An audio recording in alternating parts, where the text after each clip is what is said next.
да правиш собствена интернет телевизия е безкрайно трудно. И като организация, и като финансиране. Но пък това ти позволява да избираш с кого да работиш. И когато застанеш пред камерата, и когато се изправиш, да можеш да кажеш на хората: това е добро. Аз съм дошла, за да ви го покажа. И точно за това днес аз ще ви представя част от хората, с които ние работим. И ще ви обясня защо съм ги избрала. Както че най-напред съм в Veco Oil при Kia Motors. Тая седмица пристигнаха новите им 4 модела, които в момента са на тест-драйв. За да ви представя нещо, което трябва да се види. Знаете ли защо? Защото и аз и вие искаме да караме последен модел, BMW или Mercedes. Но повечето от нас не могат да си го позволят.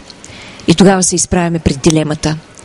Как можем да си позволим една нова кола, която да изплащаме във времето и някак си всичко това да изглежда поне в рамките на нормалното и разумното? Днес ще говорим по този въпрос, защото мисля, че има някакъв отговор. Някак си се оказа, че имам пресантиман към белите автомобили. То си е така. Символ на чистота, на непорочност. Сега сме при един от новите автомобили на Kia. И ще си поприказваме с търговеца на тези автомобили в Veco Oil. А това е познатата от предходните ни предавания Веска Маркова, която ще ни въведе малко в темата и най-вече ще се опитаме с нея да си говорим за пари и възможности. Но първо ще я накарам да погледне камерата и да ми отговори на един въпрос, който ако можехте вие, щяхте да й зададете. Научиха ли се корейците да правят коли? Здравей! Здравейте и добре дошли! Много се радвам да сте отново при нас. За мен е изключително удоволствие да ви представим нашите бижута.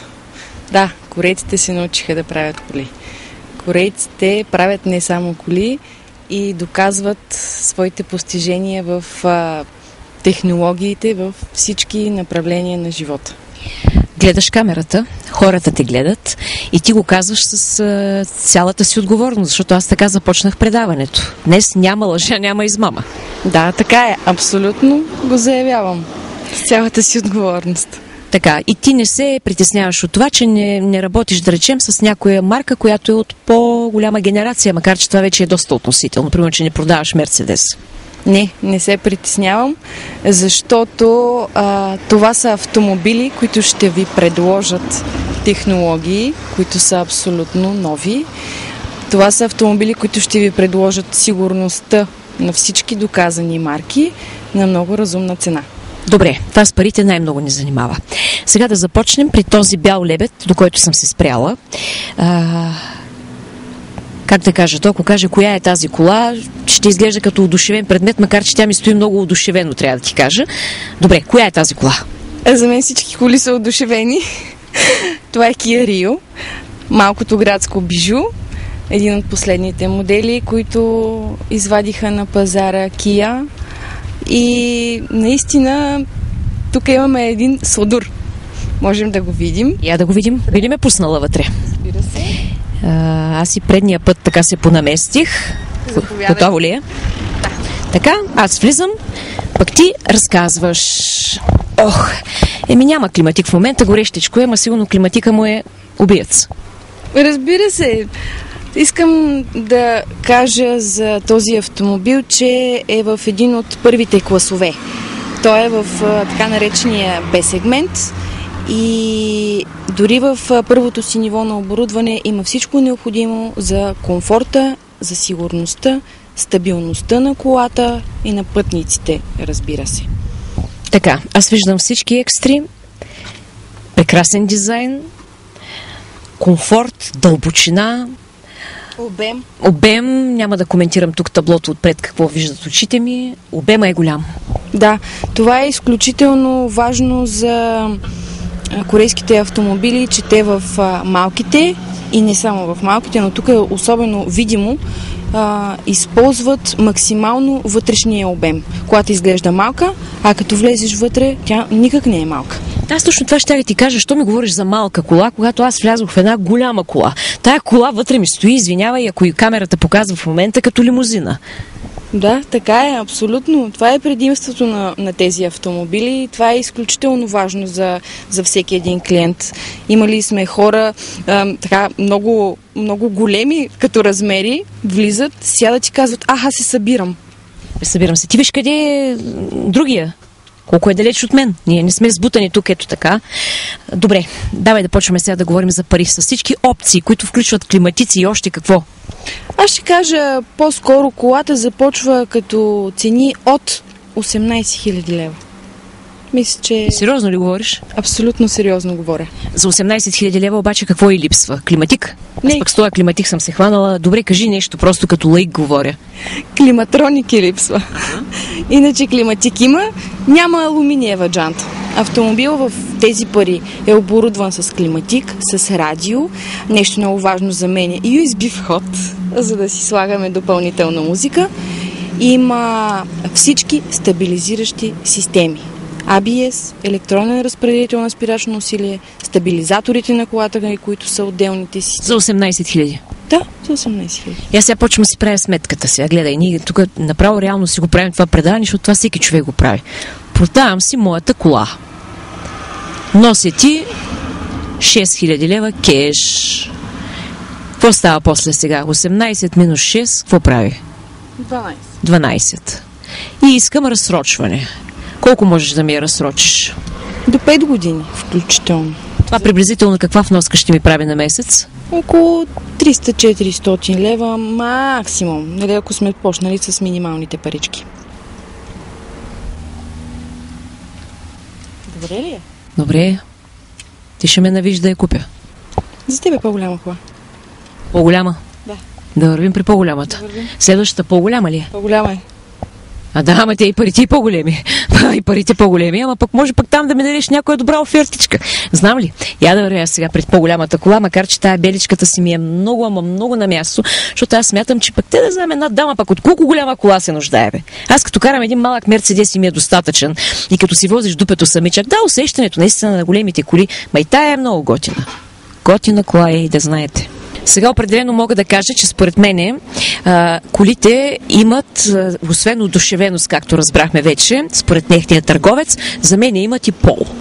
Пол имат, защото като отидох и казах коя е тая кола, пък сега изведнъж ми идва на устата да кажа кой е този. Да, не. Това е Sportage, това е малкият джип на Kia. Той има варианти за предно предаване, има варианти за двойно предаване. Я му виж само муцуната. Я се премести. Така, с дълбока въздишка продължаваме нататък да говорим за него. Хайде сега да се приближим мъничко, да ми го отвориш и да видя този как изглежда. Първо, колега, отрази, ако обичаш, тапицерията. Салона е кожен. Изпипан. Така. И сядам и ти започваш да разказваш. Това, което виждаме тук, е най-високото ниво на оборудване. С панорамен покрив, с кожен салон, с автоматична скоростна кутия. Искам да ви кажа, че изключително удоволствие е да се шофира този автомобил с неговия 2-литров двигател, 183 конски сили. Икономичен ли е? Икономичен е, да. Но много зависи колко е тежък кръка на шофьора. Бензин? Дизел. О, това е добре. Да. Двигател е страхотен и наистина е удоволствие. Нещо да кажеш за възможностите му? Автомобила предлага комфорт, много добра визия, невероятно стои на пътя, аз не знам. Питат мощен ли е той, там конски сили, какво питат мъжете? Да, аз ги казах, 183 конски сили, 2-литров дизел. Това е наистина доста добро постижение за това купе. Страхотно се движи. Добре, пак за парите сега да започнем. Това вече ще е висока генерация. Тук естествено не можем да говорим за уния символични цифри. И все пак има ли логика в цената тук? Този автомобил струва 60 000 лева и това е най-скъпото нещо, което се предлага. Ама с всичко? Да, това е с всичко. Това е най-скъпия автомобил. Няма по-скъпо оборудване от този. Добре, можеш ли да му опростиш оборудването или не? Да, може да се опрости оборудването. този клас автомобили с бензинов двигател, например, започват от 33 000 лева. Ама какво нямат? Какво нямат? Нямат панорамен покрив, нямат кожен салон. Много важно. Така, от 33 започват. Минавам без кожен салон, минавам без панорамен покрив и ми го правиш, да кажем, за 33. Да, това е 1.6 бензиновия двигател с предно предаване. И имам същия джип. Да, имате същия. И така изглежда. Абсолютно. Така. И пак ти носиш 6 000 лева.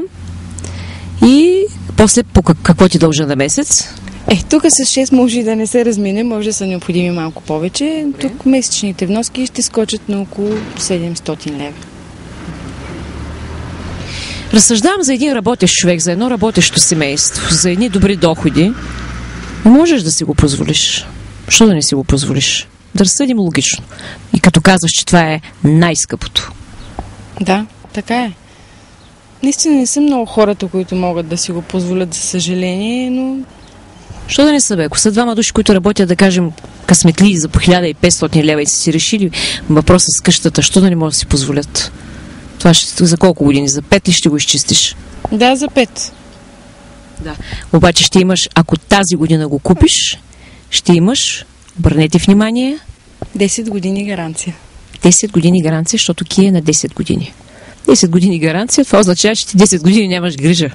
То само това ти стига, защото аз като се сетя за 10 години, колко пари наливам в моите автомобили втора употреба, не ми се сеща. Да, така е вярно и аз много пъти съм го изтъквала това на клиентите, които идват и казват, аз се чудя дали не си купя автомобил втора употреба. И аз посявам зрънцето на съмнението в тяхната глава. Те колко пари ще платят? Да, едни 2000 лева за колата, а оттам нататък. И не си даваме сметка, защото като стане във времето разсрочено, сега днеска 50, по други ден за амортисьори да напълним там по 20, айде пък гуми да сменим, това, трето, пето. И ние, ако си калкулираме цялата сметка умножена по 10 години, излиза една цифра. Точно това е проблема при нас, българите, че ние наистина не си правим сметка на парите. И затова ги нямаме. Ако човек седне и помисли това нещо, колко му струва като цена, да речем за един определен период, в който той решил, че това нещо ще му е разход, защото то си е разход, да си направи преценка. А ние не правим тая преценка. Ние казваме, това ми е евтино и аз като си правя разходите по-малко, няма да ги усещам по този начин. А това не е така. Това ви струва нерви, това ви струва адски много време. И никога нямаш кола. Никога нямаш кола и нямаш сигурност. Добре. Нататък. Най-трудно е човек да има много предложения. Не знам тук клиентите как се избират, защото тръгваш за един автомобил, влизаш в следващия, виждаш други неща, друг салон, друг дизайн. Не знам. Я да видим сега как стоят нещата тук. Тук кожения салон е в светлата гама. На мен лично ми стои някак по-добре. Не знам. Всеки има свой вкус. Коя е тази кола? Това е Optima. За мен това е един страшно красив автомобил. Мисля, че Kia тук са се представили перфектно с дизайна. Разбира се, с новия си дизайнер, който направи всички автомобили да си приличат, да са разпознаваеми на пътя и да са уникални. Те не са го кръстили случайно Optima. Нещо има вътре оптимизирано, сигурно. Абсолютно цялата кола е оптимизирана, само като погледнете таблото, завъртяно към шофьора, но така, че и пътника да има достъп до него и видимост. Всичко е удобно, всичко е разположено в най-лесните за достъп зони и управлението е уникално лесно. Бърза ли е тази кола? Колата е бърза, но е по-скоро удобна. Зависи, разбира се, кой двигател биха си избрали клиентите. Предлага два варианта на двигател, двойка бензинов двигател с 170 конски сили и 1.7 дизел с 136 конски сили. Това тук е варианта с дизелов двигател. Така, колко километра мога да вдигна? 260. Мисля, че повече не са необходими. Не, абсолютно. Не са необходими повече. Всъщност с предно предаване ли е? Да, леките автомобили тук са с предно предаване. Вариантите за двойно предаване са в джиповете. И все пак тази кола ще стои ли стабилно зимата? Те питам, защото това е, да речем, задавам въпроса от Габрово. Автомобилите стоят стабилно, защото са оборудвани с всички стабилизиращи системи. Извън физиката няма какво да помогне. Да, аз много добре знам поледиците на моя бърв, които не помага даже и 4x4. Това е точно така. Няма да ти питам, ако трябва да избираш кой автомобил би си избрала. Преди малко ти ми сподели големия. Да, ама сега пък и ти си раздвоена, като казваш, тук пък дизайна е страхотен. Аз пък отивам при бялата кола, тя се ми е в главата. Това е. Затова има различни хора, различни модели. Така е, много е важно, когато човек избира кола, да знае какви са неговите потребности, за да може да направи правилния избор. Не може, когато семейството ти е голямо, когато пътуваш много, да избереш малка кола, защото тя няма да е удобна. Комфорта на дългия автомобил, на голямото междуосие е различно от това на малкия автомобил. Не можеш да очакваш от една малка кола, че тя ще събере багажа на 4-членно семейство. Затова е много важно човек да знае какво търси. Добре. И сега ми казваш, че най-накрая чакаме да се завърне от тест-драйва. Кой черешката на тортата? Да, черешката на тортата. Това е Ceed. Последната разработка, която направиха Kia. И я очакваме с нетърпение. Кога започвате да ги предлагате? Кога ще дойдат в салона тези коли? Чакаме ги. Търсенето към автомобилите е много голямо. Всички поръчани бройки веднага се запазват от клиентите. Те си ги чакат и нищо не остава за салоните. Но което е хубаво като показател в края на краищата. Сега ти говориш за някакви големи продажби. Ще смаем сега хората. Кой продава коли сега? Продават се, определено се продават. Вие видяхте в салона, нямаме Рио.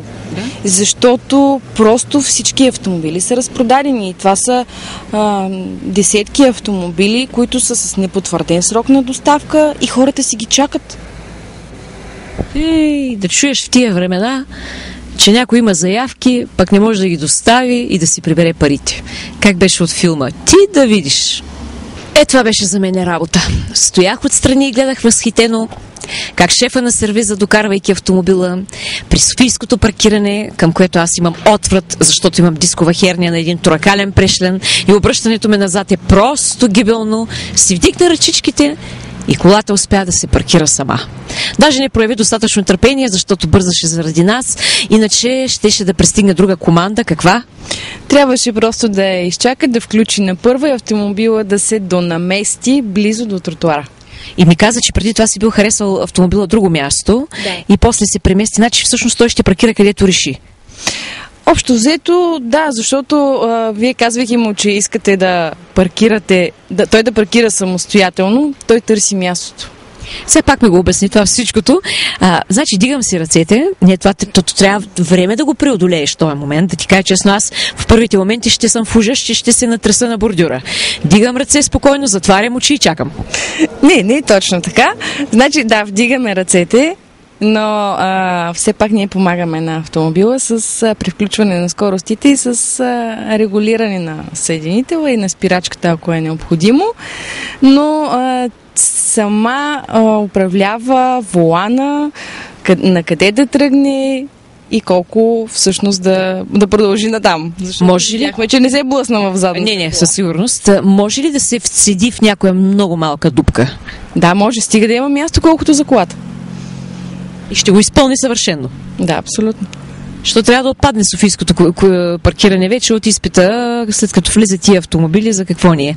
Така, това сигурно се базира на камери, датчици. Точно така. Цялата кола е в паркинг сензори от всичките си страни. Има камера за задно виждане. Това, разбира се, е най-високото ниво на оборудване, което предлага този клас. В другите имаха ли го? В Sportage имаме това. Защото Optima е средно ниво на оборудване, тази, която имаме, но в най-високите нива и там има. Добре, хайде сега да надникнем тук. Ще надникне оператора, ти ми разказва и какво има в този модел, какво му е хубавото и с какво е пред другите? Това е един модел, който с дизайна си, с изработката като качество на материали се налага много сериозно в своя сегмент. Това е средния сегмент C-клас. Автомобилите са много сериозно оборудване, както казах и за другите, още от първите нива на оборудване с всички стабилизиращи системи, въздушни възглавници и необходими глизотии като климатик, радио, CD. Повече мъжка или повече дамска е тази кола според теб? Аз не мога да преценя. Мисля, че еднакво стои добре и на мъж, и на жена. Абе, на Пламен много добре му стоеше. Мисля, че и на мен ми стои добре. То на теб ти стои добре, имам предвид, че той е 2 метра висок и хич не ми стоеше така нелепо вътре. Напротив, стоеше ми много добре. Да, така е. Тук пак имаме уникалния вътрешен обем. Бърза ли е? Аз след това питам. Да, бърза е. Тази кола е с 1.6 дизелов двигател, 128 конски сили. Така, и накрая за парите. Парите й, да, не е от най-евтините коли, но ако можем да сравним с останалите марки, с екстрите, които има, това е един много изгоден автомобил. Цената му е 41 000 лева. Че да, аз няма да цитирам марки тук на съседни държави, но на приблизителни цифри предлагат подобни автомобили. Така, значи 41 000 с всичко ли или оттам тръгваме? Това е с всичко. А откъде тръгваме? Тръгваме от 26 000 лева за 1.4 бензинов двигател. Кажи го де, това е много важно да го кажеш. 26 000, като махнем моите 6, аз след това правя и ни остават някакви 20 000 лева, които като ги разсрочим, така, няма да обясняваме сега, че се свежда до една поносима вноска. Да, така е. Ами, това беше днес пътешествието ни. Казахме, че тия автомобили ще се появяват. Всъщност това е новата генерация. Кога ще чакаме следващите модели? Всъщност колко бързо реагира Kia? Нормално е долу-горе на около 4 години да се сменят поколенията на автомобилите и тук е така. Значи сега сме свидетели на този 4 годишен цикъл нови автомобили. Да, абсолютно е така. Тази година имаме 3 нови модела, което е много сериозно постижение за една марка автомобили. Много ти благодаря. А сега, уважаеми зрители, се обръщам към вас. Днес бяхме тук, защото в следващите 4 години това ще бъдат автомобилите, които Kia ще предлага на пазара, а пък разумните хора ще си купуват. Ще си правят сметката, ще изчисляват всъщност какви са техните възможности и ще избират. Всеки каквото и колкото може. Ние ви дадохме съвета или както казахме, ние ви показахме вратата, вие като решите, сами ще отворите. На добър час на онези, които ще пътуват с Kia. А ние продължаваме нататък при останалите хора, които инвестират доверието си в нашият сайт.